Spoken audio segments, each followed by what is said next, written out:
One of the worst, I think, and most under-discussed insidious elements of the Trump administration is their callous exploitation of the Jewish community for their own white supremacist, bigoted ends.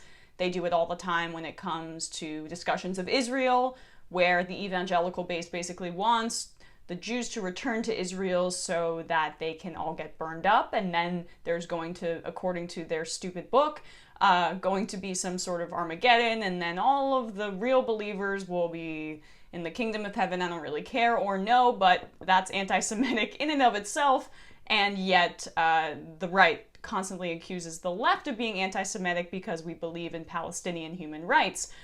I digress, but the Trump administration, once again, is trying to exploit the Jewish community, which in the United States is very progressive, predominantly so, to push their Antifa propaganda in order to deflect from doing anything at all about the murder of George Floyd by mob boss police. The White House posted and then deleted a tweet on Wednesday that falsely suggested the synagogue's rock-filled anti-terrorism barrier had been placed on the street by domestic terrorists. This is all a part of their latest narrative that Antifa, which isn't a real group or doesn't have any organization and has not killed one person in the United States, while right-wing terrorists certainly have, they're now saying that they are trying to destroy property and kill people with rocks and bricks. I don't know.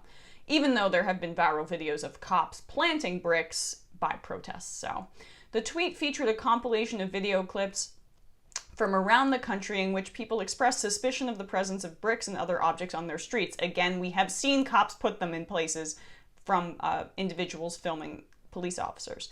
The tweet claimed that Antifa and professional anarchists are invading our communities, staging bricks and weapons to instigate violence. This is such projection. These are acts of domestic terror. One of the video clips showed enclosures filled with rocks on a street in Los Angeles. An unidentified man said the situation did not look right to him. Ooh, it must be really bad. But the rock enclosures were there for good reason. They had been erected outside the Shabbat of Sherman Oaks to protect the Jewish facility from potential attacks. So not Antifa placing rocks, bricks there. No, just the synagogue itself. But it doesn't matter. The White House official account is okay with tweeting out that and achieving the propaganda that they want to.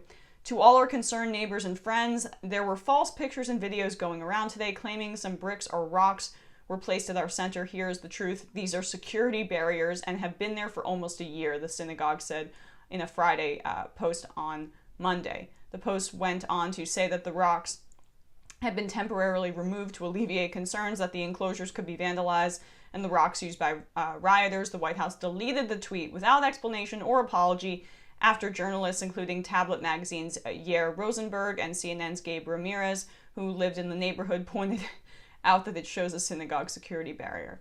So luckily, there are reporters who live in the area and were able to debunk this, but how many little sprinkles of propaganda that then turn into these big things that the alt-right and then online conspiracy theorists can jump on. How many times has the White House done that? How many times has Donald Trump purposely put out misinformation or just not cared to fact check or because it fits a narrative, an emotional narrative that he puts out there? I mean, this is the facts over feelings crowd, and they back a president who only puts out pieces of information or imagery because it fits his feelings. It fits the right's feelings that they don't like Antifa. It fits the right's feelings that this is a bigger problem than the police brutality that's ravaging communities throughout the country.